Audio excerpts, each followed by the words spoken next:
momento, vamos abordar o assunto das 7 igrejas. Já vimos que devemos ler este tema de forma histórica e contínua. Bem-aventurado o que lê e ouve as palavras desta profecia e guardam as coisas que nela estão escritas, porque o tempo está próximo. Apocalipse 1:3. Em cada período da história há um tempo presente. O tempo está próximo e, com certeza, particularmente para a nossa época. Eu fui arrebatado no Espírito do Senhor, eu ouvi por trás de mim uma grande voz, como de trombeta, e vimos o grande Epanados, o paralelismo de Apocalipse 1, que nos diz que Jesus é o centro de todo o livro e de toda a Bíblia, que Ele é o grande Eu Sou. Vimos como no livro de Gênesis o homem perdeu acesso à árvore da vida, a morte passou a existir, ele passou a trabalhar, ele perdeu o domínio, ficou nu e foi separado de Deus. E vimos no primeiro capítulo como ele iria chegar a uma restauração que viria para lhe outorgar o acesso à árvore da vida, a vitória sobre a morte, o maná escondido, Jesus, que acabaria com essa fome espiritual para sempre, e o domínio se estabeleceria, roupas brancas e não mais separação de Deus. E então tivemos uma pequena introdução às 7 igrejas. Em Apocalipse 1, verso 11, as 7 igrejas são nomeadas: Éfeso, Esmirna, Pérgamo, Tiatira, Sardes, Filadélfia e Laodiceia. E eu disse que cada uma delas tem um significado bem particular. Vamos percorrer esses 7 períodos de tempo, tais como são descritos no livro do Apocalipse e apresentados por ele, aquele que caminha por entre os 7 castiçais de ouro. Portanto, temos um período de tempo no ministério de Cristo, quando ele está dentro do santuário, oficiando no lugar santo. Não vamos então falar de escatologia, dos eventos que se sucedem perto do final da história, mas temos que seguir um percurso através da história, porque ele está no meio dos 7 castiçais como o Filho do Homem. E agora também vimos no primeiro capítulo, brevemente, que as 7 igrejas representam a antiga rota postal. Começando com Éfeso, seguia-se Esmirna, Pérgamo, Tiatira, Sardes, Filadélfia e Laodiceia.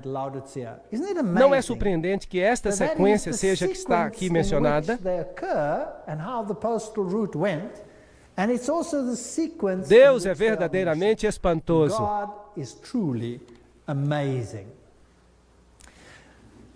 Escreve as coisas que tens visto. Logo, a aplicação do tempo, as que são e as que depois destas hão de acontecer. A aplicação ao futuro e o mistério das 7 estrelas que viste na minha destra e dos 7 castiçais de ouro. As 7 estrelas são os anjos, os mensageiros. São as 7 igrejas. Então, a igreja é o meio pelo qual Cristo dissemina a verdade. Então, vamos à Turquia, Ásia Menor, onde encontraremos essas igrejas. Esta é a cidade de Istambul, e aqui você encontrará algumas das mesquitas mais belas do mundo. Encontrará os restos da grande batalha entre as religiões, o Império Otomano, o grande forte dos otomanos, pontes sobre o Estreito de Bósforo, matrimônios, gente que vive ali hoje, do mesmo jeito que em todas as partes do mundo. Todos lutam para ganhar a vida e buscam alguém a quem amar. Esse é um jovem casal comprometido. Ela está vestida de rosa aqui, e ali está a carruagem sobre uma das 7 colinas de Istambul. Constantinopla. Esta é uma das cidades com 7 colinas. Roma é a outra cidade com 7 colinas. E é interessante que ambas foram capitais do Império Romano. E aqui está a grande mesquita azul de Istambul. tremendas edificações que representam uma das maiores religiões do mundo. Vamos tratar de alguns desses assuntos à medida que nós avançamos no livro de Apocalipse. Aqui está a Santa Sofia, um lugar muito interessante. Hoje é um museu, mas costumava ser uma igreja cristã nos tempos bizantinos. Quando os muçulmanos tomaram controle no período bizantino e no período pós-bizantino, transformaram-na numa mesquita e hoje em dia é um museu. É interessante que nesta igreja existem relevos cristãos pintados sobre a parede. E quando os muçulmanos tomaram o controle, pintaram as paredes de branco, tomaram tinta branca e passaram por cima. E assim que desapareceram do lugar. E agora, com o passar do tempo, a tinta branca está desvanecendo, assim que quando alguém entra na igreja, vê os relevos cristãos. E se olharem atentamente, conseguem ver. Interessante, para mim é algo simbólico. É como se as grandes barreiras entre as religiões estivessem desaparecendo. E elas estão se unindo em uma só. Tempos interessantes que o mundo está enfrentando. Estes são canais subterrâneos onde você pode fazer compras, mas é bem escuro lá embaixo. Com certeza é um país bem interessante. Um dos países mais fenomenais para se visitar. Excelentes instalações, culinária deliciosa, a mistura de terceiro mundo e primeiro mundo em um só. A grande cidade de Troia existiu aqui. E aqui estão as ruínas dessa cidade. Isso é o que restou do povo, dos troianos. Aqui é o local onde Paulo pregou numa noite, e deve ter sido um pregador tedioso, porque seguia pregando horas e horas. Assim como eu, porque o pobre do Eutico não pôde suportar mais e acabou dormindo. E aqui estão alguns dormindo enquanto eu estou falando. Mas ele caiu da janela e quebrou o pescoço. E Paulo fez um milagre, orou por ele e ele ressuscitou. Esse foi o lugar, mas hoje é apenas um porto marítimo, de onde os pescadores saem nos seus barcos. E aqui é onde temos o cenário das 7 igrejas, nessa região. Assim que cada uma das 7 igrejas, onde Cristo é representado, está espalhando a sua luz ao mundo. Cada um desses nomes tem um significado particular. E tem um significado profético. Há uma certa característica descrita em cada uma dessas igrejas que se aplica a elas nesse tempo, mas também uma aplicação ao futuro. Então, as igrejas recebem um elogio, algo que estão fazendo do bem. Mas é interessante que há uma igreja que não recebe nenhum elogio. Nós vamos falar disso depois. Depois há uma repreensão, e as repreensões são muito importantes, porque elas falam algo acerca da época novamente. Se alguém é repreendido e insiste em não se arrepender, o período da sua graça termina? Sim ou não? Claro que não. Porque se alguém pode se arrepender depois da repreensão, é porque o período da graça não pode ter terminado. Por isso, ninguém pode pegar essa profecia e lançá-la para o futuro, depois do tempo da graça. Isso violaria não só a terminologia, mas também a estrutura onde o texto é mencionado. Na estrutura do quiasma, esse texto se encontra no braço da parte histórica. Cristo está ministrando no lugar santo e não no lugar santíssimo. Assim que esse é um período do seu ministério que não pertence ao tempo do fim. Ainda que a profecia prossiga na totalidade do tempo cristão, até neste tempo, então há aqui uma repreensão, um conselho e uma promessa. Esta é a estrutura básica de cada uma das cartas às 7 igrejas. Agora, o primeiro é o povo de Éfeso. Era um povo muito próspero. Hoje, estas são as ruínas de Éfeso. Esta é a grande rua dos Curetes. Por aqui, Paulo deve ter caminhado quando ministrou neste lugar. E o nome Éfeso significa desejado. Assim que é uma condição desejável aquela na qual ela está, essa igreja tinha algo a seu favor. E se é a primeira época, porque lembrem-se, está escrito que é o que há de vir, que é a história da época presente de então, seguindo até o fim do tempo, porque é assim que Deus trabalha.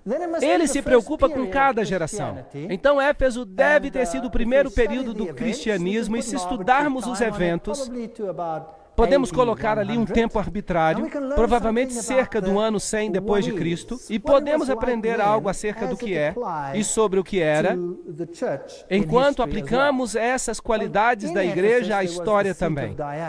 Bem, em Éfeso estava a sede de Diana, e Diana era a mãe dos deuses. E é aqui que Paulo teve aquela grande discussão sobre o tema, no qual ele disse que Jesus é o único caminho. E então houve um grande tumulto, porque eles disseram, não, ele está menosprezando Diana, a nossa deusa. E queriam fazer justiça com as próprias mãos. Assim que ela era mãe dos deuses, e havia um templo de Diana que foi construído em 480 a.C. E é interessante que o concílio cristão, o concílio de Éfeso, se deu nessa mesma cidade de Éfeso. E ali o título de Mãe de Deus foi dado a Maria. Portanto, há correlações interessantes com a sede da Mãe dos Deuses. E também aqui nessa cidade foi dado um título a Maria. Assim que este é um contexto para essa igreja. Vamos ler a carta à igreja, Apocalipse 2, verso 1 ao 3. Escrevo ao anjo da igreja que está em Éfeso, e diz aquele que tem na sua destra 7 estrelas, que anda no meio dos 7 castiçais de ouro. Já falamos sobre este texto. Eu conheço as tuas obras e o teu trabalho, a tua paciência, e que não podes suportar os maus. Este é o elogio. Assim que Jesus está lhes dizendo, eu sei o que você está fazendo, e eu me alegro com o que você está fazendo, porque você sabe distinguir entre o bem e o mal. E puseste à prova aqueles que dizem ser apóstolos. Assim que ainda neste tempo, já havia alguns que estavam tentando enganar, sim ou não? Mas eles foram provados, e foi o parâmetro que ajudou a distinguir se estavam do lado do bem ou do mal, certo? Deve ter sido a palavra de Deus. E puseste à prova aqueles que dizem ser apóstolos e não são. Assim que havia enganadores e mentirosos na igreja primitiva, como existem hoje. Qual é o parâmetro para se encontrarem os mentirosos? Os sentimentos? Ou deve haver algo mais objetivo para distinguir? Certo que deve haver algo mais objetivo. É a palavra de Deus. E sofreste e tens paciência e trabalhaste pelo meu nome. Este é um bom elogio para a igreja de Éfeso. Ainda tinham a sua integridade, mas há uma repreensão. Tenho, porém, contra ti que deixaste o primeiro amor. Assim que esta primeira chama que a igreja tinha, essa chama que alguém sente quando se converte e sai pregando a mensagem, ela havia se perdido um pouco. Lembra-te, pois, de onde caíste e arrepende-te.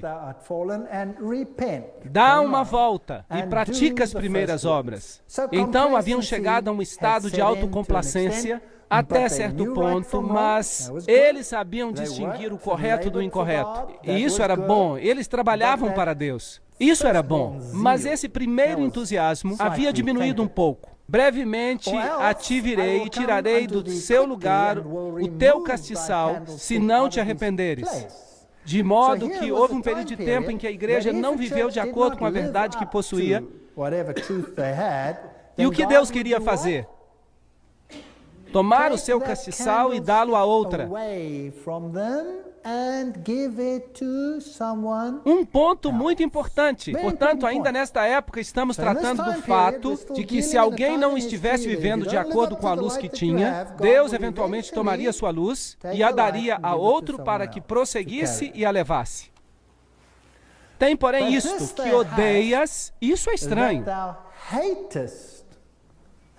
Deus não gosta de algo e recomenda que eles odeiem algo aqui.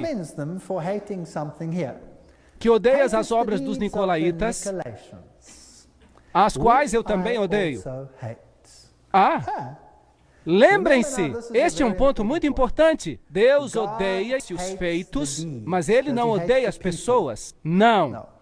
Deus amou o mundo de tal maneira que deu o seu Filho unigênito para que todo aquele que nele crê não pereça, mas tenha a vida eterna. Deus ama as pessoas, mas odeia os sistemas falsos de adoração. Será que conseguimos entender claramente este ponto hoje? Porque vamos falar de certos assuntos bem importantes. E eu não quero que tenham a impressão de que eu estou falando contra as pessoas. Estou falando acerca de sistemas. Entendemos isso? Se o sistema não ensina a verdade, ele propaga coisas erradas. Então, Deus odeia esses sistemas. Sim ou não? Sim. Ele ama a verdade e odeia o erro. Ele ama todas as pessoas apesar dos seus erros, das suas falhas. Ainda que antes que soubéssemos que Ele existia, Ele estava disposto a morrer por nós. Não nos esqueçamos disso. Assim que eles têm algo a seu favor, e é que odeiam as obras dos nicolaítas, as quais Deus também odeia. Então a igreja primitiva tinha o discernimento de odiar os nicolaítas. Quem eram eles? Nicolaítas. Eles eram um grupo que ensinava, uma seita gnóstica, que ensinava que a lei de Deus não se aplicava ao homem carnal, porque o homem era carne e espírito. Portanto, aquilo que o homem fizesse na sua carne não se aplicava à sua espiritualidade. É uma forma comum hoje também. De modo que o que os nicolaítas ensinavam nesse tempo, também o ensinam hoje. O culto a Nicolau era a Poseidon, o deus do mar. Os nicolaítas...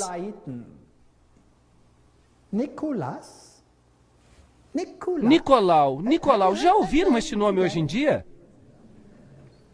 Sim, hoje adoramos no santuário de São Nicolau.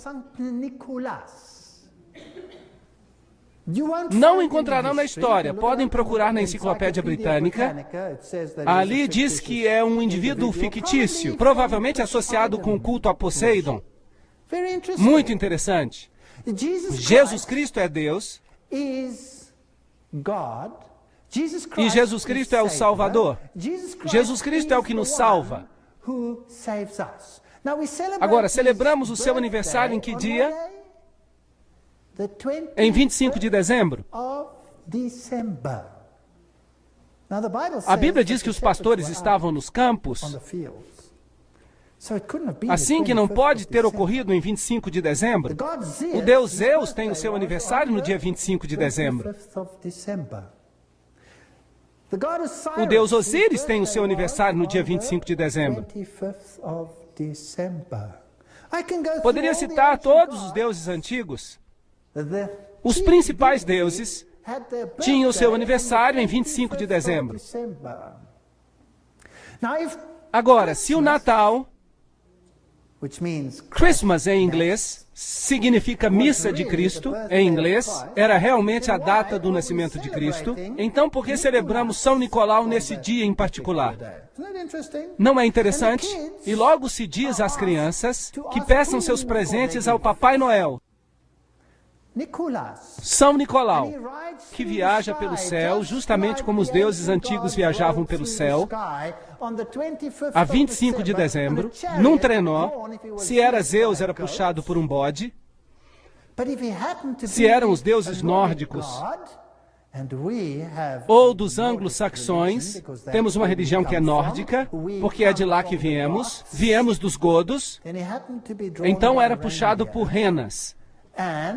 E ele podia discernir o bem do mal, ele era eterno, e a cada ano sabia que criança tinha sido boa ou não, e entregava os presentes e ia-se embora, tudo isso em 25 de dezembro.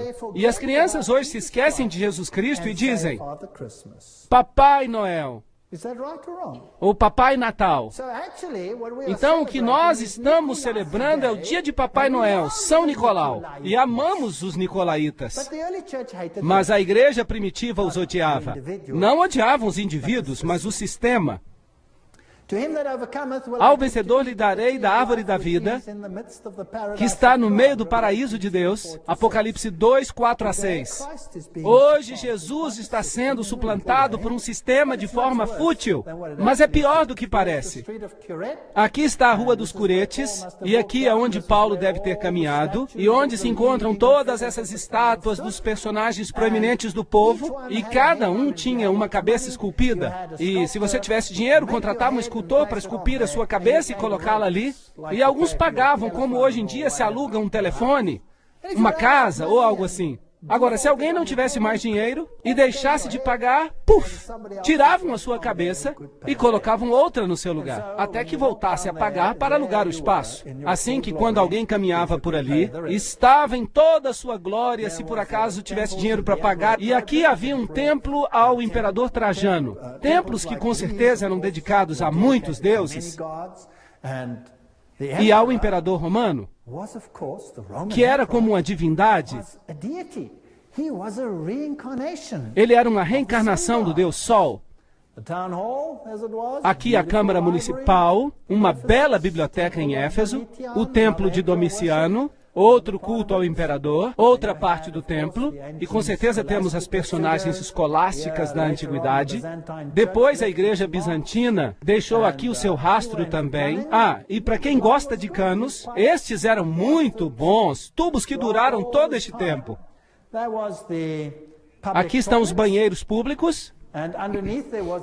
E abaixo havia como que um rio, para que tudo fosse transportado para longe imediatamente. Não mudou nada, nós também temos um rio. Só que puxamos uma cordinha para que ele possa fluir. E você se sentava ali e podia conversar com o vizinho sobre o que estava acontecendo com a sua vida.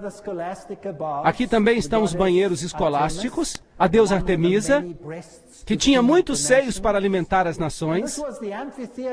E este é o anfiteatro onde aconteceu aquele tumulto com o ourives e as estátuas de Diana. Ficaram nervosos quando Paulo pregou acerca de um Deus diferente. E a história diz que Paulo fugiu daqui. Assim que esta igreja primitiva, digna de elogio, se fixou no caminho e tinha o discernimento entre o bem e o mal, e não permitia a infiltração do paganismo na sua igreja, eles discerniam o que era correto e incorreto. Jesus era o centro da sua religião. Estavam um pouquinho insatisfeitos consigo mesmos, mas fora isso estava tudo muito bem. O primeiro tempo da história cristã tinha exatamente essas características. Éfeso era um porto, mas hoje não há mais porto. De fato, o mar hoje está a muitos quilômetros de distância, tudo está cheio de lodo. Aproximadamente no ano 800 depois de Cristo, deixou de ser um porto, e esse é um fato interessante, em termos de tempo e evolução.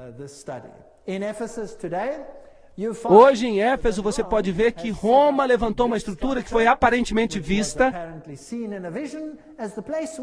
como o lugar onde viveu Maria, porque João viveu em Éfeso e Jesus disse, aí está a sua mãe, e ele recebeu Maria em sua casa em Éfeso. Mas isso tem sido determinado como falso. De qualquer forma, é aqui que muitos vêm adorar aos pés de Maria. Todas as religiões vêm aqui. Católicos, peregrinações de protestantes, até nações islâmicas vêm a este lugar em particular. Bem, o próximo período de tempo é Esmirna, desde o ano 100 depois de Cristo até provavelmente 303 depois de Cristo, porque esse foi um tempo de tremenda perseguição. A palavra mir está inclusa na palavra Esmirna e significa aroma doce, um aroma de sacrifício. Se considerarmos a cidade em si, havia ali um santuário à deusa Nêmese. Policarpo foi o seu primeiro ministro e ele foi martirizado. Interessante. E nessa representação vemos os 10 dias de perseguição. A Bíblia diz que devemos tomar um ano por cada dia. Houve algum período na história da igreja em que eles foram perseguidos por cerca de 10 anos? A resposta é sim. Houve um imperador chamado Diocleciano que decretou um período muito intenso de perseguição e terminou no ano 303 depois de Cristo. Ou seja, desde o ano 303 até o ano 313, quando Constantino revestiu o seu paganismo de cristianismo, e o cristianismo se tornou a religião oficial do império. Então, leamos o que diz aqui, acerca da igreja em particular. E ao anjo da igreja que está em Esmirna, escreve, diz o primeiro e o último, o que foi morto e reviveu, eu conheço as tuas obras e tribulações e pobreza, assim que estavam passando por tempos difíceis. A igreja primitiva cresceu rapidamente e as coisas iam muito bem, até que a nova religião começou a desafiar a religião oficial. Então, isso desencadeou uma perseguição. Logo que uma pessoa desafia os paradigmas do mundo, há perseguição.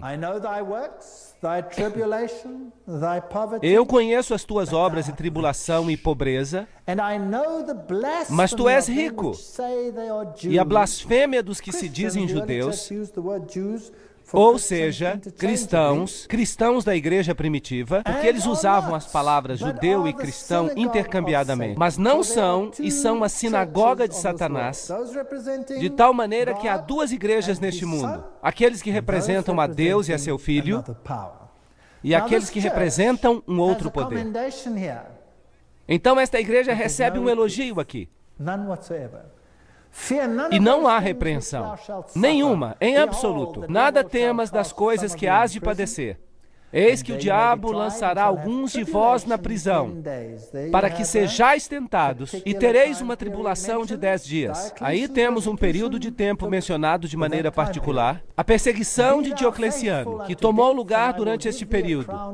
Ser fiel até a morte e dar-te-ei a coroa da vida. Aí está a promessa de restauração. Quem tem ouvidos, ouça o que o Espírito diz à igreja. O que vencer não receberá o dano da segunda morte. Interessante esta teologia. Vamos falar dela nas próximas conferências. Apocalipse 2, 10 e 11. Portanto, aqui está uma igreja que não recebe repreensão. Só há elogios. Isto é desejável. Mas o que tiveram que passar para não ter nenhuma repreensão? Perseguição. E sobre os tempos de perseguição, se nota que a escória se separa. O que acontece durante o período de perseguição é que aqueles que são conhecidos apenas pela forma da religião, eles ficam para trás. Porque se torna muito doloroso fixar-se apenas à forma. Então eles se dão por vencidos. Portanto, se em verdade querem manter-se firmes durante o período de perseguição, mais vale que estejam bem fundamentados na rocha, mais vale que saibam aquilo no que acreditam. E é por isso que o livro de Apocalipse é muito importante, porque nos avisa que virá um tempo de angústia o qual nunca houve. E é bom que estejamos seguros daquilo em que cremos, para estarmos firmes durante esse tempo. Então, será que houve essa perseguição? Será que alguma vez existiu esse Diocleciano? Bem, eu vou levar vocês de volta à cidade das Palmas, Palmira, com esta grande rua de colunas romanas, como vimos na conferência anterior. E aqui estão as pilastras do templo de Bel, ao fundo, e esses grandiosos arcos. E enquanto você percorre a cidade, você chega a esse letreiro que diz Acampamento de Diocleciano. Interessante. Portanto, esse imperador tinha o seu acampamento e os seus soldados aqui, de onde ele dirigiu a sua perseguição à igreja primitiva. Muito interessante. Essa perseguição purificou a igreja de todos aqueles que se apegaram ao pão e ao peixe. Mas aqueles que se fixaram à rocha eles foram elogiados. De modo que este era o grande acampamento de Diocleciano, e a Esmirna moderna se chama Esmir, uma cidade bastante moderna. Isso é tudo que ficou da Esmirna antiga. Não é muito, mas há uma história muito interessante, de um tempo interessante. Aqui estão jovens se divertindo em Esmirna, como em qualquer outra parte do mundo. Sabem, eu acho que Deus os ama e ficaria contente, como Ele gostaria que eu e você tivéssemos conhecimento completo da verdade. Mas se uma pessoa tem a verdade e a defende, isso é o que pode acontecer. Perseguição. Este é o Coliseu onde foram perseguidos, onde Nero queimava os cristãos. Ele usava umas tochas humanas e as dava aos leões para comerem. Grande sofrimento e morte ocorreram aqui enquanto as pessoas eram aniquiladas por causa do ódio entre as religiões. Agora estamos numa época muito interessante da história. Hoje em dia, a tensão entre as religiões está muito elevada. Vocês já notaram isso? Quem sabe a solução para o problema, que parece tão lógica, não é sermos tão fanáticos. É que é tão doloroso ser fanático.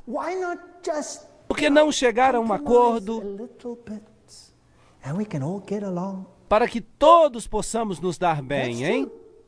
É verdade, não teríamos nenhum problema com as centenas de religiões do mundo.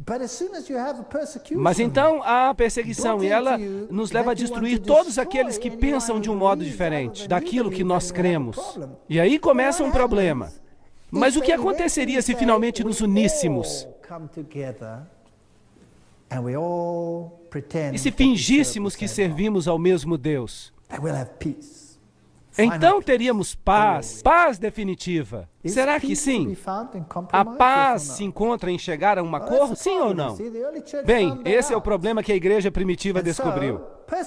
Então chegou a perseguição e foram purificados. Então quando é que Satanás não pôde destruir a igreja com a perseguição? Quando ele queimava um, 10 tomavam o seu lugar, porque via uma fé dessas pessoas e o amor com que as suas vozes levantavam cânticos de seus lábios e orações em favor dos perseguidores. Não com bombas. E morriam por sua fé enquanto outros se levantavam e tomavam o seu lugar.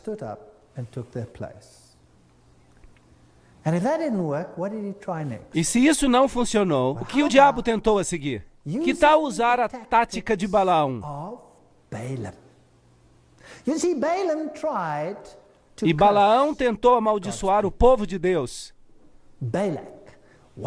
Balaque queria amaldiçoá-los, porque eles eram uma ameaça para ele. Mas cada vez que tentava amaldiçoá-los, o que é que acontecia? Uma bênção saía da sua boca. Um grande problema. Aqui estavam os filhos de Israel, e esse profeta Balaão foi oferecido a ele um monte de dinheiro para que os amaldiçoasse. Mas não funcionava. Assim que ele inventou um plano. Ele disse, sabe uma coisa? Se conseguirmos que eles pequem contra Deus, então a proteção de Deus lhes será retirada, e aí sim os teremos nas nossas mãos. Então vamos tentar fazê-los pecar.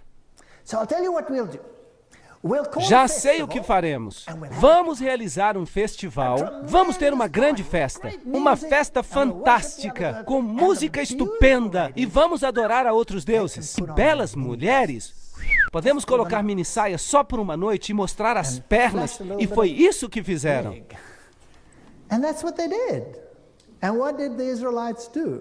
E o que os israelitas fizeram? Bem, eles tinham estado marchando pelo deserto e sua língua estava bem seca. E olharam para tudo isso e disseram, uau! E cederam. E o que aconteceu? Uma terrível praga veio sobre Israel. Vamos ver nesse caso se eles cederam. Pérgamo significa elevação. Elevar. Elevar o quê? Elevar o eu sobre o divino.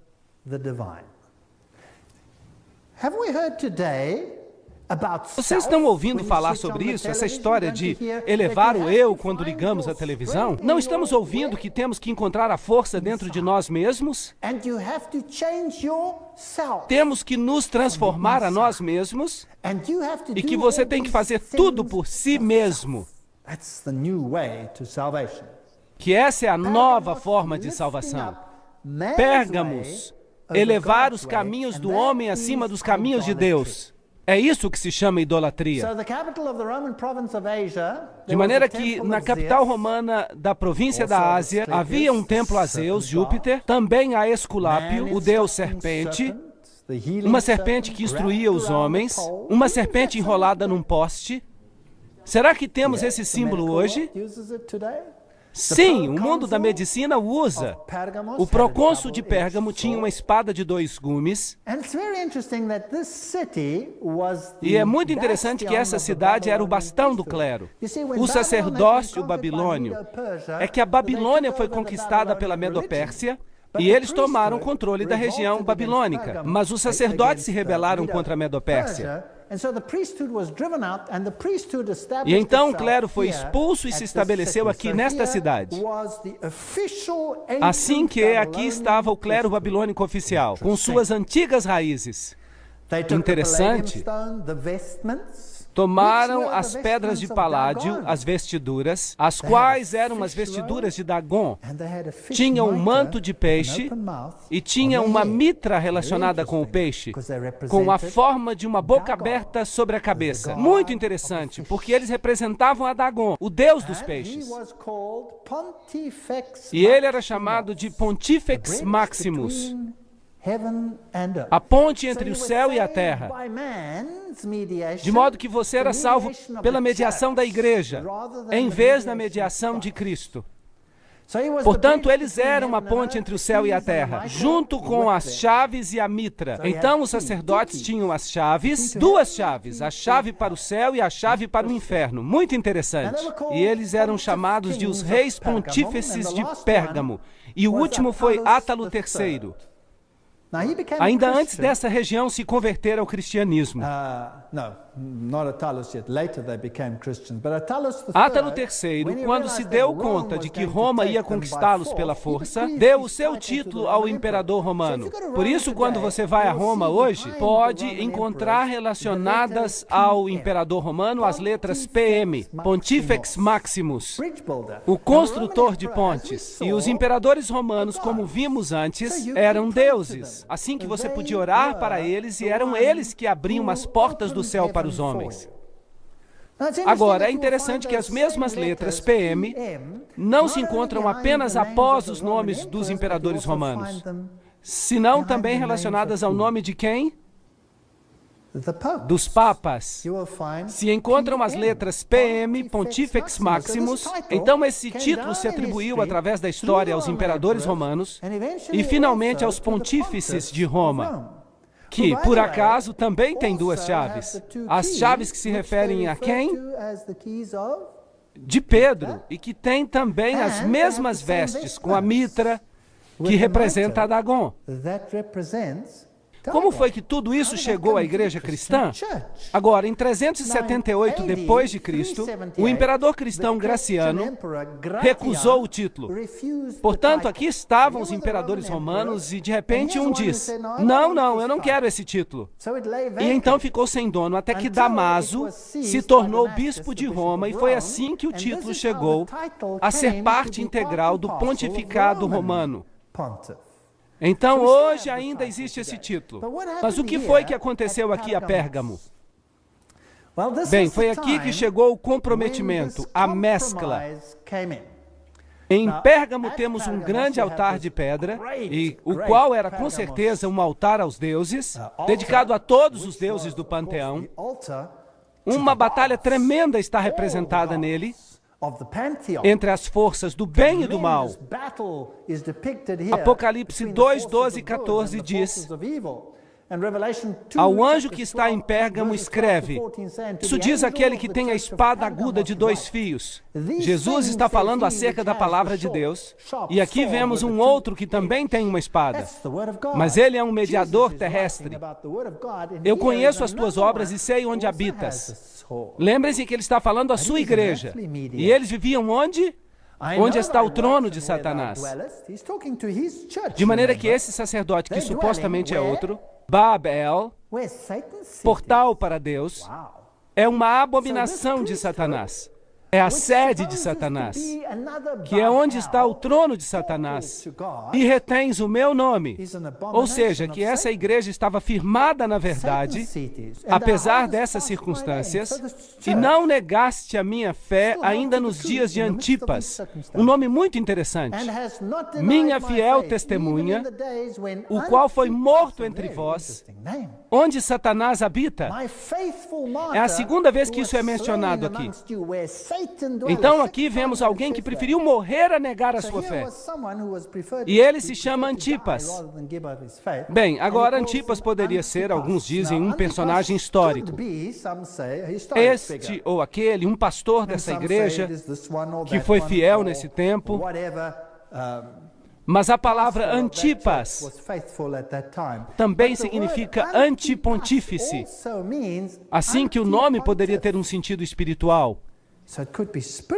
E significava esse indivíduo que dizia ser capaz de mediar entre Deus e o homem, de modo que a mediação havia se deslocado de Deus e de Cristo para o homem. E isso era um problema. E o povo foi elogiado por ser Antipas. Mas umas poucas coisas tenho contra ti. Aqui está a repreensão. Porque tens aí os que seguem a doutrina de Balaão. Aqui está. Que ensinava Balaque a lançar tropeços diante dos filhos de Israel, para que comessem dos sacrifícios da idolatria e se prostituíssem. Assim que algo havia estado escondido dentro da igreja, porque há alguns que seguem a doutrina de Balaão. Já falamos da doutrina de Balaão. Qual era? Condescendência, mesclar, fazer com que pecassem, instá-los a quebrar a lei de Deus, e assim os teremos sob controle. Assim temos um comprometimento no qual uma doutrina está sendo ensinada, ensinando às pessoas o caminho equivocado, e começam a servir a outros deuses. E é isso justamente o que vai acontecer com a igreja cristã. Deus nos adverte aqui. Tenham cuidado, o comprometimento, as concessões ocorrerão, isso por causa de Constantino. Constantino diz, vamos acabar com os conflitos, casemos as igrejas, e acaba-se o conflito entre o paganismo e o cristianismo. Por isso emitiu um medalhão no qual, de um lado, há os servos de Jesus Cristo, e do outro lado, as divindades pagãs. Mas ele tinha um problema. Ele tinha um problema, sabem qual era? A palavra de Deus. Constantino tinha um problema com a palavra de Deus, porque ela é como uma espada de 2 gumes. E então o que ele fez? Ele disse, cheguemos a um acordo. Vou dar uma palestra completa sobre este tema. Então conseguiu que o seu sacerdote, chamado Eusébio, reescrevesse porções da Bíblia. E mandou 50 cópias, que foram escritas de tal forma, de modo que Jesus Cristo fosse um pouco reduzido em relação àquilo que ele era, para que pudesse haver um matrimônio entre as religiões, e Zoroastro pudesse aparecer igualmente junto a Jesus Cristo, e que Zeus também pudesse estar no mesmo nível que Jesus Cristo, e Apolo também pudesse estar no mesmo nível de Jesus. Seria uma maravilha. Podemos adorar a todos. Foi um documento ecumênico que ele comissionou. Então chegou o comprometimento e o acordo, e Jesus teve que se rebaixar, e a obediência a Deus foi substituída pela obediência ao homem. E o problema era a doutrina de Balaão. Mas também temos os que seguem a doutrina dos nicolaítas. Ups! Os primeiros odiavam a doutrina dos nicolaítas, estes agora se apoiam nela. Arrepende-te, pois, em breve virei a ti, sobre eles batalharei com a espada da minha boca. Quem tem ouvidos, ouça o que o Espírito diz às igrejas. Ao que vencer, darei a comer do maná escondido, e dar-lhe-ei uma pedra branca, e na pedra um novo nome escrito, o qual ninguém conhece, a não ser quem a recebe. O comprometimento são os maiores males de todos, porque são enganosos. Aqui está a grande cidade. Estas são as pessoas que vivem ali hoje. O mercado, ainda do terceiro mundo, o muro vermelho, o muro de fora, o templo de Dionísio, o templo de Trajano, o templo de Zeus ou Júpiter. Há um poço que o imperador Guilherme fez, mas o acabou tirando e levando tudo a Esculápio, Asclépio, que era uma das divindades adoradas em Pérgamo. Concessões, comprometimento. Eu gostaria de lhes dar um conselho hoje. Que os comprometimentos entre o erro e a verdade sejam rejeitados. Que Jesus e sua lealdade sejam feitos eternos no coração. Amém. Na sessão passada, chegamos até Pérgamo, uma das igrejas entre as 7 que vimos que estava fazendo concessões. A igreja havia entrado num compromisso e vimos algumas pessoas que se agarravam às doutrinas dos nicolaítas, quando antes haviam sido rejeitadas. Aqui há um grande anfiteatro dessa cidade e um poço. E o período seguinte de tempo é o mais triste na história da igreja. Porque uma vez que uma pessoa aceita as concessões, isso cresce como um câncer na igreja e chega até ser uma escuridão total. Assim que o próximo período mencionado é Tiatira, do ano 538 depois de Cristo até provavelmente o ano 1517. Este nome tem muitos significados. Doce sabor do trabalho significa sacrifício de arrependimento, e alguns dizem que significa também os ensinamentos de Satanás. Depois que as concessões entraram na igreja, e claramente vemos que o método de Balaão foi utilizado, os nicolaítas já eram aceitáveis, enquanto a primeira igreja primitiva os havia rejeitado. Aqui temos um período de tempo de escuridão, que começa aproximadamente no ano 538 depois de Cristo. O decreto de Justiniano foi emitido para designar o bispo de Roma como corretor dos hereges, e agora a palavra não era mais o parâmetro que decidia o que era bom e o que era mal, mas o ser humano era quem tomava o papel de decidir o que a pessoa deveria crer. Isso é um problema. Concordam? Sim, Deus nos criou como pessoas livres. E individualmente temos que comparecer diante de Deus um dia e dar um informe do que fizemos e do que cremos. Vamos poder dizer, oh, ele decidiu por mim? Sim ou não? Não. O que aconteceu quando Adão e Eva pecaram? Qual foi a primeira coisa que fizeram? Eles colocaram a culpa em alguém, certo? Sim. Quando Deus disse a Adão, o que fizeste? O que disse Adão? A mulher que tu me deste foi culpa dela. E quando olhou para a mulher, o que ela disse? Pois foi a serpente que me enganou. Lembram-se disso? Então, uma vez que assumimos essa atitude, então começamos a colocar a culpa em outra pessoa. Estamos vivendo numa sociedade que transfere a culpa. Já notaram isso? Ninguém tem problemas seus neste planeta. Não há nenhuma criança que tenha um problema seu neste planeta. Eu tenho esse problema, mas é por causa dos meus pais. Já ouviram isso? O meu pai era bastante exigente, e a minha mãe fez isso, e é por isso que eu tenho esse problema hoje. Ninguém tem um problema que seja seu. O problema sempre vem de outra pessoa. O pai que me deste é o problema. Às vezes é verdade, mas essa é uma tendência do mundo. São as outras pessoas que têm culpa. Agora, então, havia um corretor de hereges. Havia alguém que decidiria por nós aquilo em que deveríamos acreditar. E se não fizéssemos do jeito que ele decidiu, o que aconteceria? A morte seria o seu fim. Assim que esse é o período da história em que o homem chega a ser o padrão para todos os demais. É conhecida como a Idade das Trevas. Uma vez que uma pessoa rejeita a luz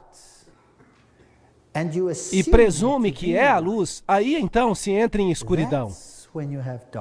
Se o Filho de Deus não é mais a luz do mundo, e outra pessoa se torna a luz do mundo, então estamos em trevas. Não há outra solução. Hauser, um teólogo católico romano, diz que essa é a igreja da Idade Média. Nessa cidade havia um templo ao deus Apolo, deus Sol, e havia um altar a uma deusa feminina. Vamos falar sobre isso mais adiante, nas palestras. Havia uma divindade feminina aqui. Havia uma indústria têxtil nessa cidade, onde se faziam tinturas. Tinturas de púrpura e carmesim, feitas de uma raiz de rúbia. Púrpura e carmesim também são as cores da Igreja da Idade Média. Muito interessante. E essas cores têm um significado muito especial. Púrpura é a cor da realeza e carmesim é a cor do sacrifício. Assim que eles assumiram uma posição de realeza e sacrifício, que não deveria se aplicar a mais ninguém a não ser Jesus Cristo. Eles se estabeleceram como normas, são eles que podem perdoar o pecado. São eles que dizem, vinde a mim, todos que estáis cansados e oprimidos, e eu vos aliviarei. Vinde a mim e confessai os vossos pecados, e eu vos darei absolvição. Quando Jesus diz, eu sou o caminho, a verdade e a vida, confessem os pecados a Deus. Portanto, havia aqui um problema. Logo nessa história, à medida que a cidade se desenvolve, está a história de Jezabel. Agora, se olhamos para o Antigo Testamento, vemos que Jezabel foi uma princesa fenícia. Ela se casou com Acabe, o rei de Israel, e levou todo o povo de Israel à adoração do sol. Podem ler o relato em 1 Reis 18:4 e 2 Reis 9:22. Jezabel levou o povo à adoração de Baal. E nesse período de tempo, havia sacerdotes de Baal. E havia também sacerdotes de Astarote. Astarote era uma divindade feminina adorada. Então havia uma divindade masculina e uma divindade feminina. Isso é muito interessante. E se podia orar as duas. Havia sacerdotes de uma divindade e de outra. Agora, a Igreja da Idade Média fez exatamente o mesmo. Encontramos todo um clero dedicado a Maria. E também um clero dedicado a uma divindade masculina. É interessante. Eu conheço as tuas obras, e o teu amor, e o teu serviço, e a tua fé. Lembrem-se que a carta foi escrita à Igreja de Deus vivendo nas circunstâncias que vimos, às vezes bebendo dessa fonte. E isso é muito triste. E a tua paciência e que as tuas últimas obras são mais do que as primeiras. Portanto, aqui temos uma declaração acerca das obras. Não me interpretem mal. Não há nada mal nas obras, porque a fé sem obras é morta. Mas se as obras tomam o lugar da fé, então a fé também está morta. Entendem? De modo que havia aqui uma igreja que havia transferido a ênfase da fé para as obras.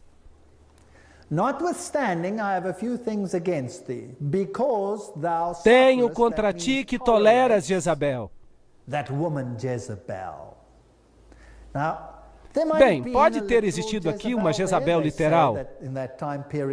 Alguns dizem que sim, e que havia durante este tempo uma mulher que controlava a indústria têxtil e que fazia roupas tingidas de púrpura e carmesim. Mas é óbvio que a Bíblia usa algo literal que existia nessa época e o aplica para o futuro e aplica a toda esta grande apostasia que sucedeu quando Acabe era rei de Israel e se casou com Jezabel. Em outras palavras, entrou em uma relação com o paganismo. Ficou claro?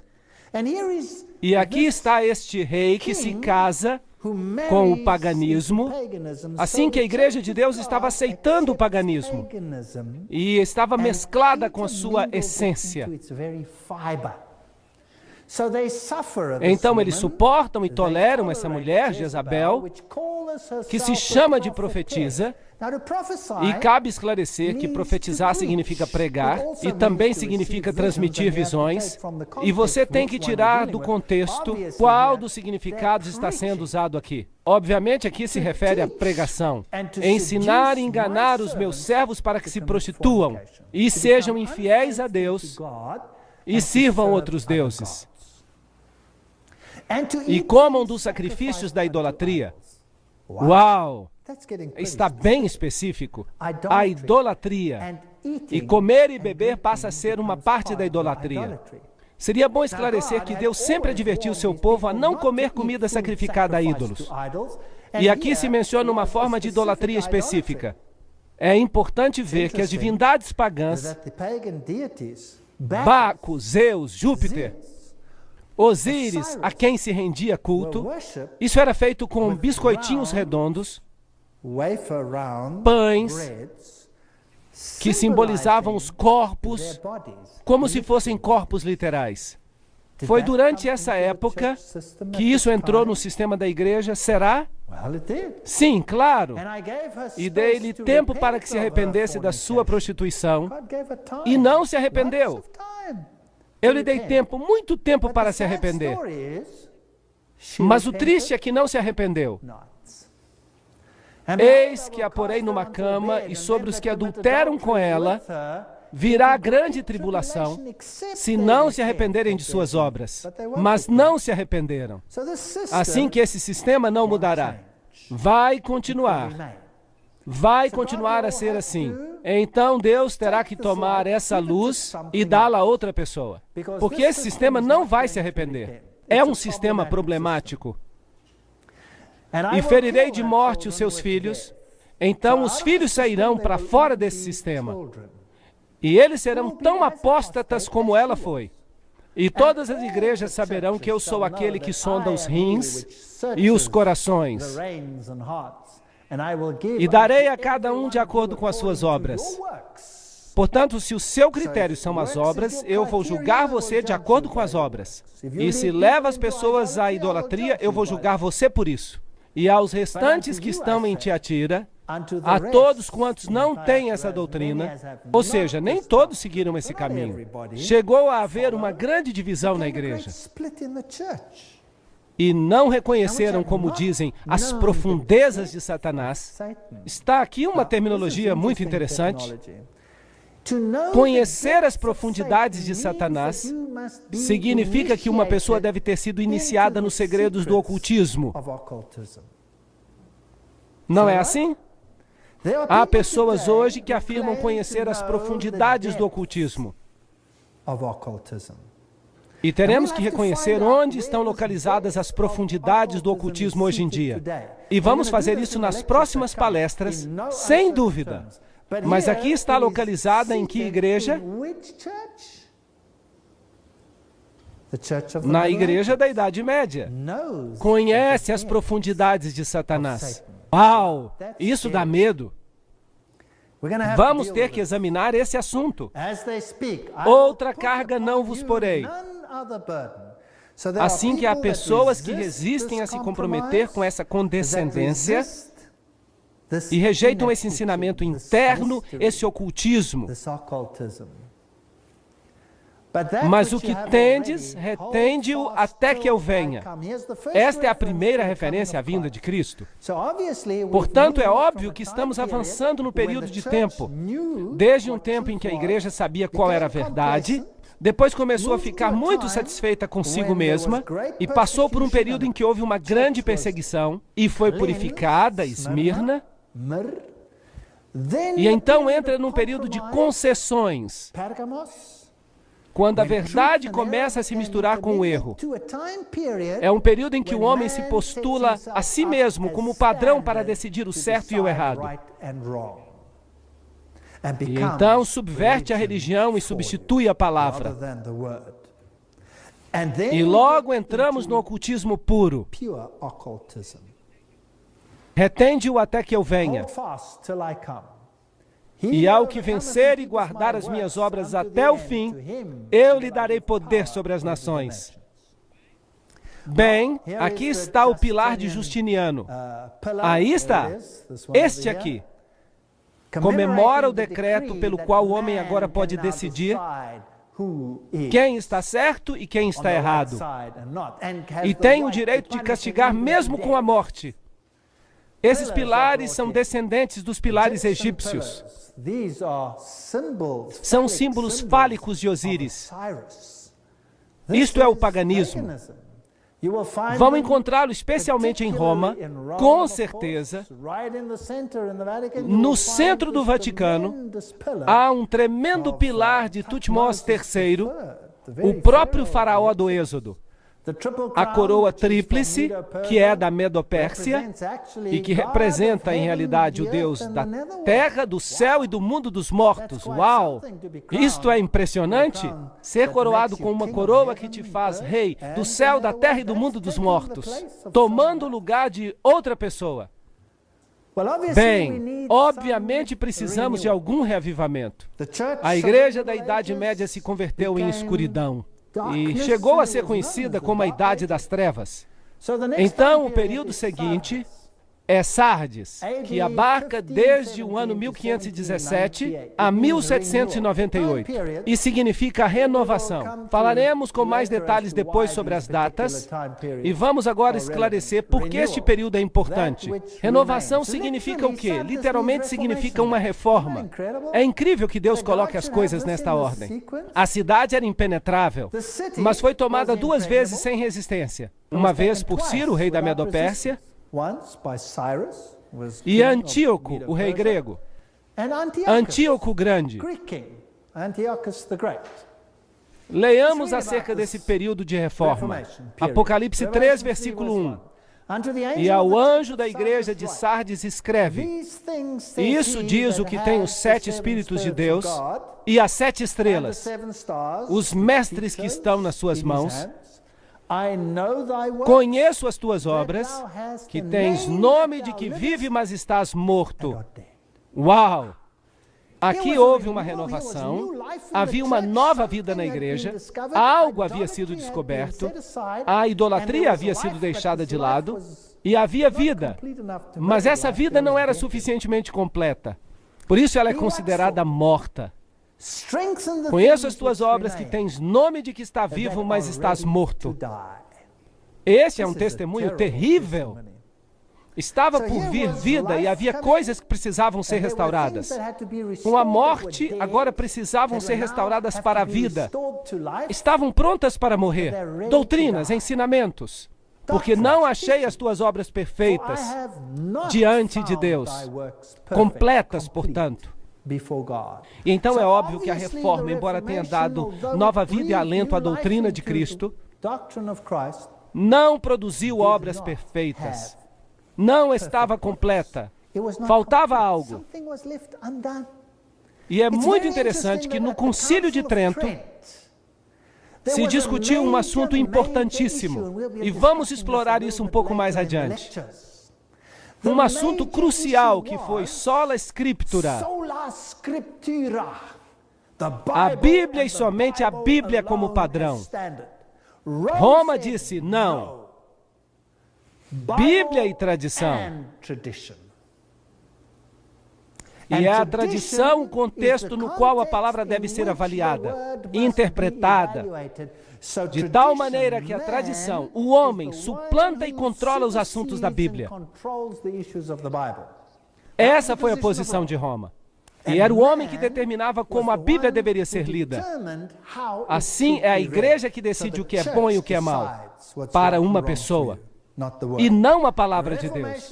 A Reforma diz não, sola gratia, salvos pela graça e pela graça apenas, salvos por Cristo, Jesus Cristo, e a palavra de Deus é o padrão pelo qual vivemos. Esse foi o assunto.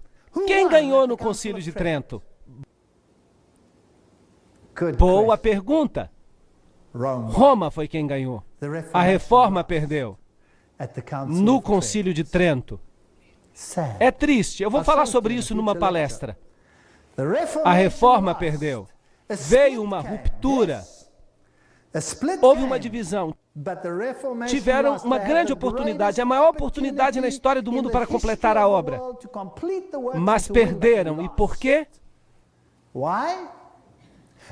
Porque Roma pôde comprovar que as suas tradições superavam a palavra. A Reforma não fazia o que pregava. A Reforma dizia, sola scriptura, a palavra de Deus e somente a palavra de Deus.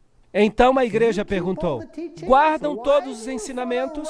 Então, por que seguem Roma em alguns assuntos e ignoram a Bíblia nesses assuntos? Por que deixam a Bíblia de lado? Um cardeal se levantou e fez um discurso, e vou voltar a essa questão numa palestra mais lá na frente. Ele disse, porque aceitam as nossas tradições sobre a palavra e transgridem os seus próprios preceitos. Não sabem o que dizem, vocês são apenas uns rebeldes. E a Reforma perdeu porque não era perfeita diante de Deus. Uma história triste. Lembra-te, pois, do que tem ouvido e recebido, e guarda-o e arrepende-te. E se não vigiares, virei sobre ti como um ladrão. E não saberás a que hora virei sobre ti. Esta também é uma história muito triste. Se você rejeita a luz, mais cedo ou mais tarde não conseguirá distinguir o tempo em que vive.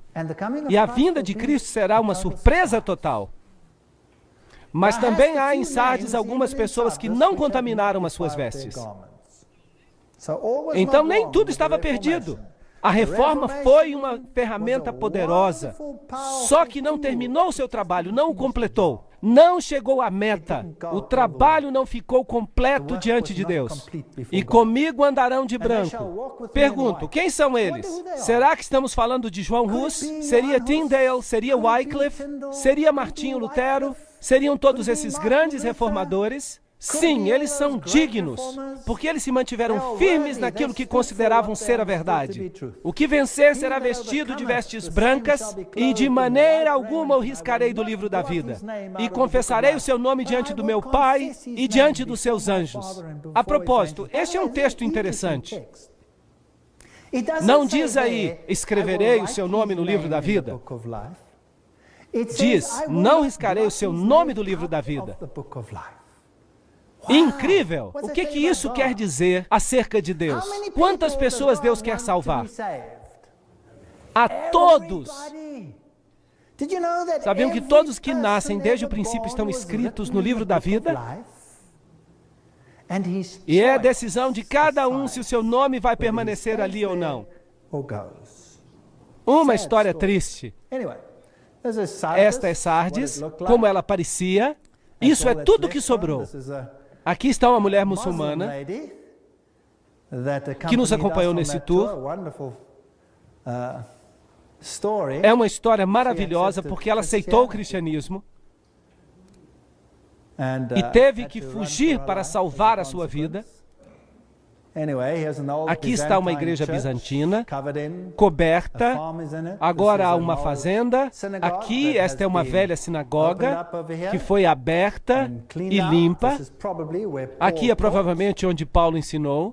Quem sabe Paulo esteve nesta sinagoga em Sardes? Quem sabe? Se vemos exemplo da história, esta é a cidade de Praga. Hoje é uma cidade bastante industrial, mas a cidade antiga era belíssima. Uma das cidades mais lindas e mais bem preservadas da Europa antiga. Mas muito, muito impressionante. É aqui que João Hus pregava. Há uma estátua em sua homenagem, em frente desses velhos edifícios. Aqui está uma canção que ele costumava cantar. Eles costumavam cantar. Eu não vou ler agora porque está em tcheco. Mas essa canção fala contra o rei de Babilônia. Uau! Ele pregava contra o rei de Babilônia, porque via que ele estava tomando o lugar de Jesus Cristo. E Rus foi declarado herege e acabou sendo sentenciado à morte na estaca. Mas também tens em Sardes algumas pessoas que não contaminaram as suas vestes, e comigo andarão de branco, porquanto são dignas disso. Aqui está a velha ponte sobre o rio em Praga, e aqui era onde eles dependuravam os corpos dos hussitas, que rejeitavam os ensinamentos de Roma e escolhiam os ensinamentos da Bíblia. Quando os descobriam, os cortavam em pedaços e dependuravam ali, para que todos vissem, de tal modo que se podia ver um cadáver ali, com um braço aqui, uma perna ali, dependurados para mostrar às pessoas que não valia a pena ir contra a igreja da Idade Média. Quando se cruza esta ponte hoje, pode-se encontrar os santos pagãos ali. Aqui uma mulher colocando a mão nesta imagem.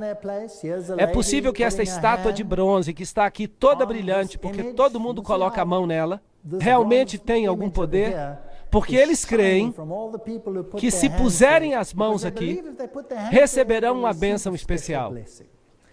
Este é um santo católico que aparentemente morreu aqui, ao ser dependurado sobre a ponte. Assim dizem, mas na realidade, dizem que se colocar aqui a mão, recebem uma bênção especial. Assim que uma pessoa pode receber uma bênção especial pelas mãos de homens. E essa era a ideia contra a qual lutavam os hussitas. O homem acima de Cristo. O símbolo da adoração ao sol, os signos do zodíaco. Aqui está uma enclave jesuíta, com as letras IHS, Isis, Horus e Set, a trindade egípcia. Aqui está um balneário, um retiro, onde se podem comprar alimentos saudáveis. Aqui está Martinho Lutero. E aqui nesta escada, essa escadaria que se chama La Santa Scala, Martinho Lutero se levantou depois de ter estado ajoelhado e disse: o justo viverá pela fé. E vejam, esta escadaria, dizem que foi a escadaria pela qual Cristo caminhou quando foi sentenciado à morte por Pilatos. E então, uma noite, miraculosamente, os anjos pegaram esta escada em Jerusalém e a trouxeram para Roma. Assim ela deve ter chegado ali. E fizeram esta catedral ao redor. E se hoje você sobe esta escadaria ajoelhado, você vai receber uma bênção especial e 90 dias de absolvição. Ainda hoje você recebe. E isso significa que por 90 dias você pode fazer o que quiser e estará antecipadamente perdoado. Um sistema estupendo, exceto que não é bíblico.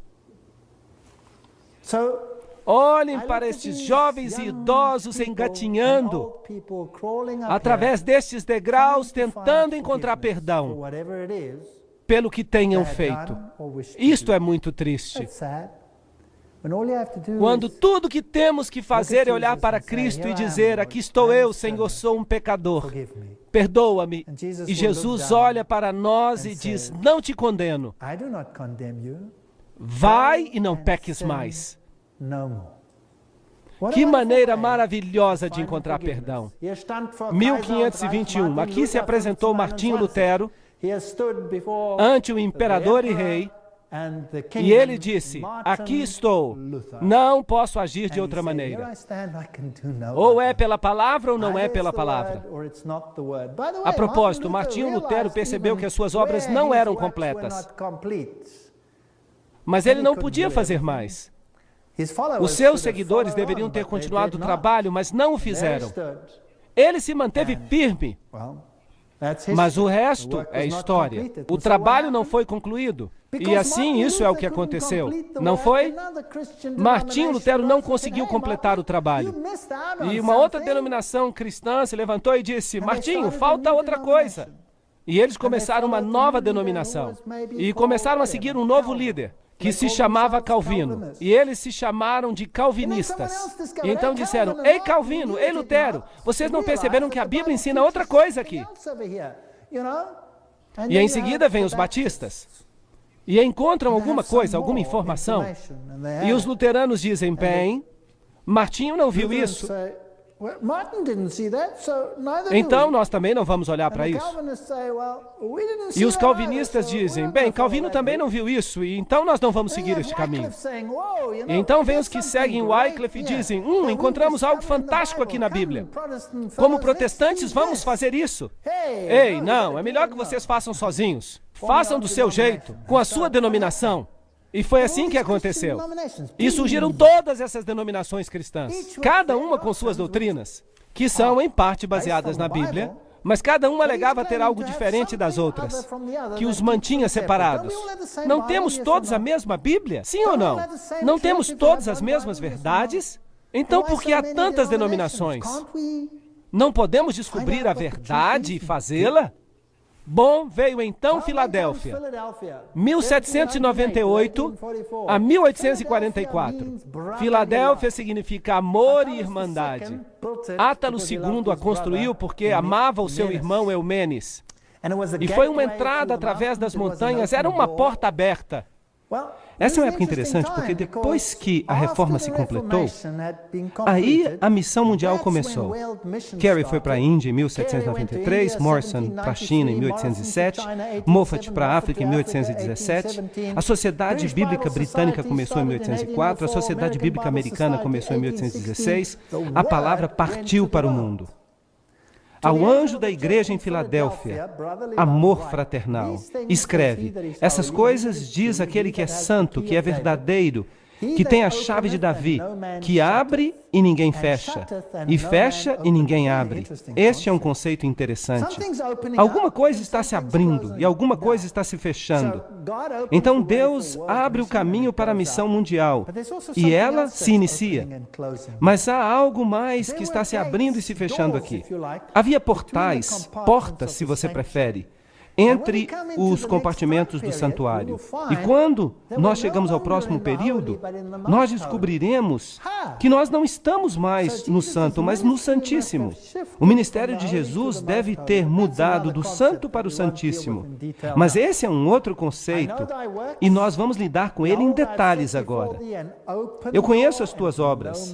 Eis que eu coloquei diante de ti uma porta aberta e ninguém pode fechá-la, pois tu tens uma pequena força, um pequeno grupo, e tens guardado a minha palavra e não negaste o meu nome. Não há reprovação aqui.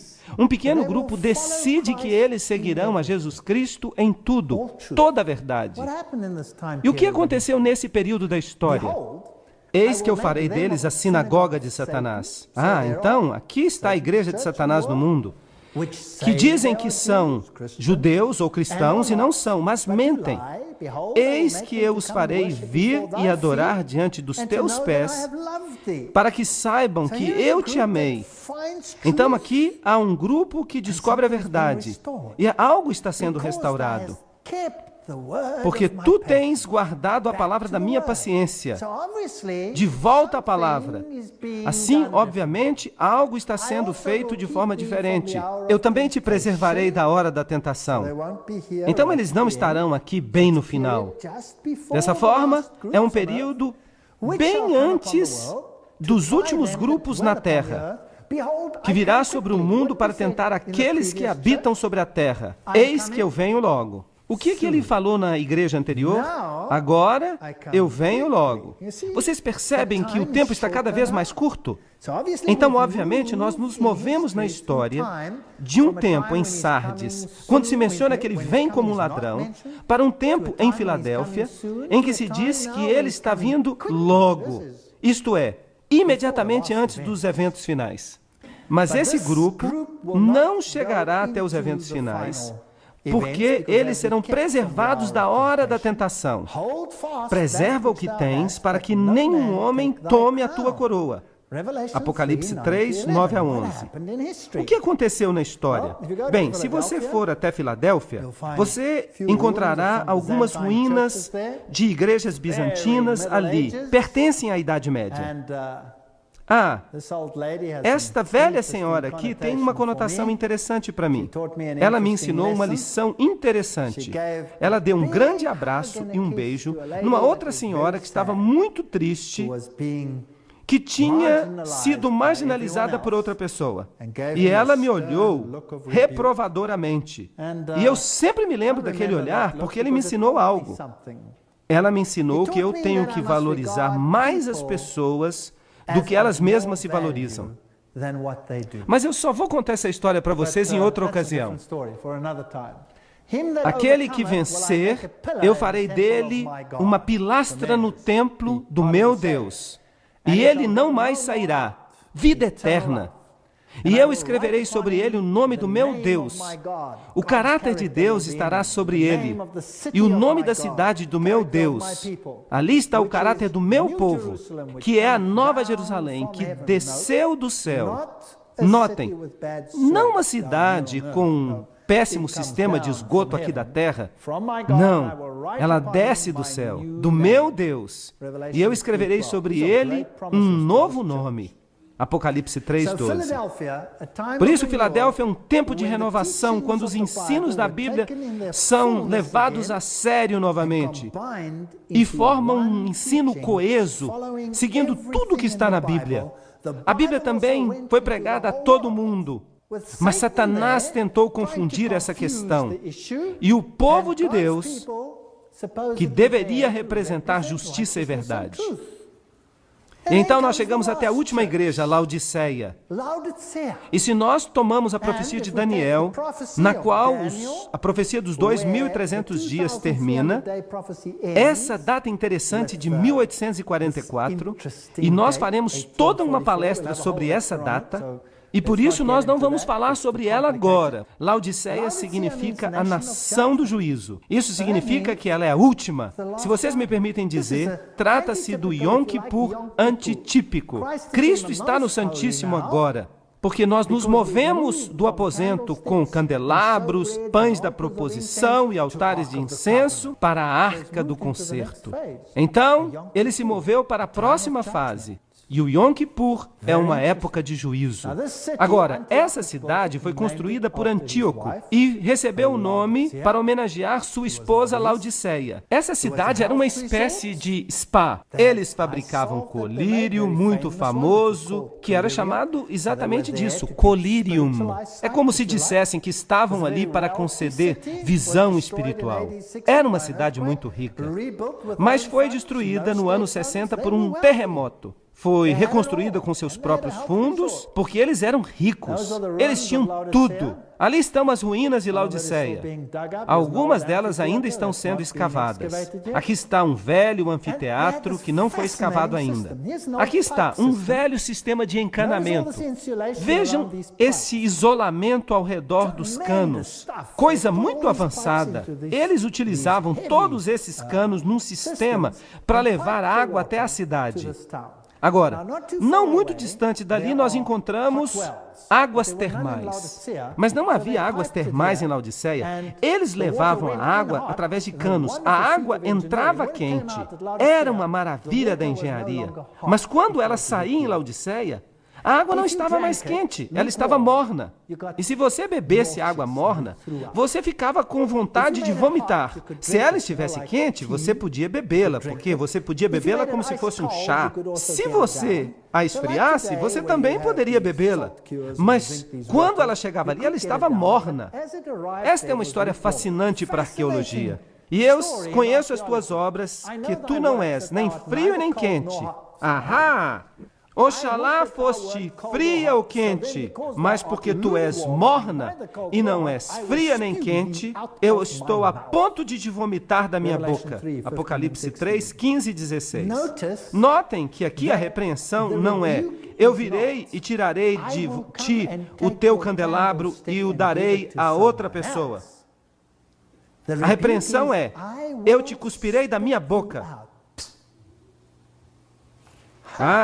Você percebe que esta é a última igreja na terra. Não haverá retirada do candelabro, haverá apenas vômito. Esta igreja passará ao reino. Mas aqueles que estão em mornidão serão vomitados desta igreja. Esta igreja será sacudida, e aqueles que não se conformarem ficarão de fora. Vocês acham que esta igreja é perfeita? Não, isto é patético. Notem que ela é uma igreja morna. Não há elogios aqui, somente uma repreensão. Não há nenhum elogio. É a única igreja que não recebeu elogios, nada. Não muito longe dali estavam as verdadeiras águas termais. E mesmo hoje, há ali muitos spas com ricos depósitos de carbonato de cálcio. E essas pequenas poças de água quente, elas se encontram em toda parte. É um lugar muito bonito. Eles ainda fazem ali alimentos saudáveis. Há anfiteatros. Vejam este camelo. Eu acho que ele precisa ir ao dentista. E porque tu dizes, sou rico e abastado e de nada necessito, e não sabes que tu és miserável, pobre e cego e nu? Uau, esta igreja está encrencada. Aqui está um menininho juntando Gabberet. É uma pequena substância usada na indústria alimentícia que é também um anestésico. Mesmo hoje, essa área é conhecida por causa das suas plantas medicinais. E veja, nós temos uma mensagem associada com Laodiceia, uma mensagem de saúde, algo para o corpo físico, mas infelizmente eles pensam que estão ricos. Agora, Deus está interessado em riquezas literais? Sim ou não? Não. Em que eles são ricos? Sim, eles têm um conhecimento bíblico. Eles têm um conhecimento bíblico. Vejam que a reforma não conseguiu completar o trabalho. Vejam que a reforma não conseguiu completar a tarefa. A reforma se fragmentou por causa de uma tarefa incompleta. Então, o período de Filadélfia chegou e ocorreu uma consolidação. E a palavra foi mais uma vez apresentada em sua plenitude. E Laodiceia herdou esse conhecimento. Aqui estavam eles. Eles tinham o conhecimento. E o que eles fizeram com ele? Eles sentaram em cima do conhecimento. E o que eles fazem então? Eles ficam ricos e abastados e não têm necessidade de nada. Eles começam a brincar de igreja. A igreja deveria ser a luz do mundo. Mas essas pessoas brincam de igreja. E não entendem que são miseráveis, pobres, cegos e nus. São cegos, não têm discernimento. Eles estão vazios de Cristo. Vejam que a fé sem obras é morta. É verdade que as obras não ganham pontos para vocês, porque nós somos salvos pela graça e pela graça apenas. Mas, no entanto, se você não partilha essa graça, então há algum problema com você. E se você é rico, você crê que você tem a verdade, então por que partilhá-la com outras pessoas? Talvez isso deixe você constrangido. E há pessoas que podem acreditar que têm a verdade e que a verdade vai salvá-los. Bem, os judeus acreditavam nisso. E eles tinham a verdade, mas eles rejeitaram o Messias e o crucificaram. Eles não fizeram isso? Então, ter a verdade não salva você. Ter Jesus Cristo salva você. E se você tem Jesus Cristo, você vai sair e você não vai condenar aqueles que não conhecem a verdade. Você amará aqueles que não conhecem a verdade e você tentará ganhá-los para a verdade. Porque Jesus morreu por você e por mim, quando nós ainda éramos pecadores. Certo ou errado? E vai ser desse jeito. E eu quero lhes dizer algo. Ninguém, e eu vou dizer isso com toda a dureza, ninguém é salvo por uma compreensão correta de qualquer doutrina. Vocês entenderam isso? Se vocês têm o conhecimento perfeito de como ser salvos, será que isso é suficiente para salvá-los? Não! Se você ficar ocioso com esse conhecimento, se você pensar que é rico e abastado, então você não será salvo. Apliquem esse conhecimento ao coração, façam de Jesus o centro, o alfa e o ômega de sua vida. Esse é o conhecimento que salva com as obras. Mas se vocês ficarem ociosos, isso não vai salvar vocês. Se vocês se tornarem ricos e abastados e ficarem discutindo picuinhas, pequenos detalhes, dizendo, eu tenho um conhecimento perfeito desta doutrina e, portanto, eu estou certo e você está errado, e você está perdido e eu estou salvo.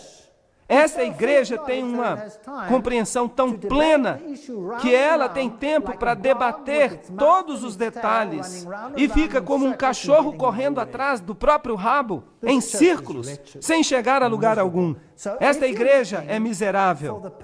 Então, se você está procurando a igreja perfeita para o tempo do fim, você não a encontrará.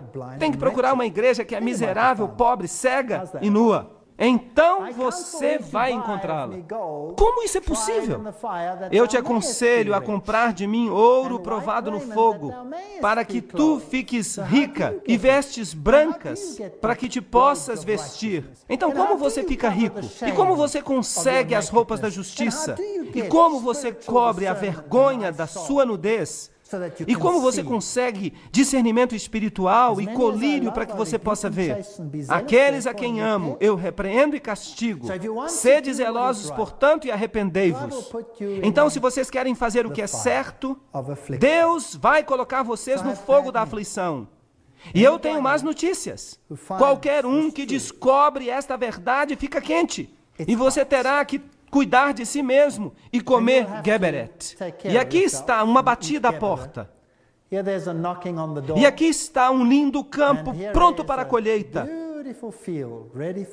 Eu tomei essa decisão de joelhos e eu estou sendo fiel a ela.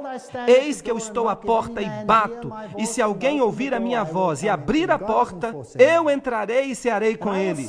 Deus não força ninguém. Eu cearei com ele e ele comigo. Aquele que vencer. Sim, nós precisamos vencer algo. Eu lhe considerei sentar-se comigo no meu trono. Assim como eu venci, estou sentado com meu Pai em seu trono.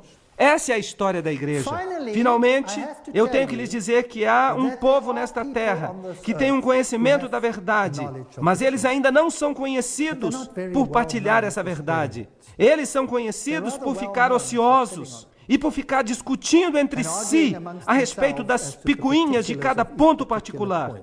E ficam discutindo sobre sua perfeição ou sua falta de perfeição nesta questão ou naquela. Não é isso que precisamos fazer. Jesus é o centro. A verdade é importante, mas somente se ela for aplicada aos corações. E eu oro para que nós possamos compreender isso e que nós obtenhamos um conhecimento da verdade. Mas mais do que isso, para que nós não nos tornemos apenas como símbolos que retinem, precisamos encontrar a Jesus e aplicá-lo ao nosso coração.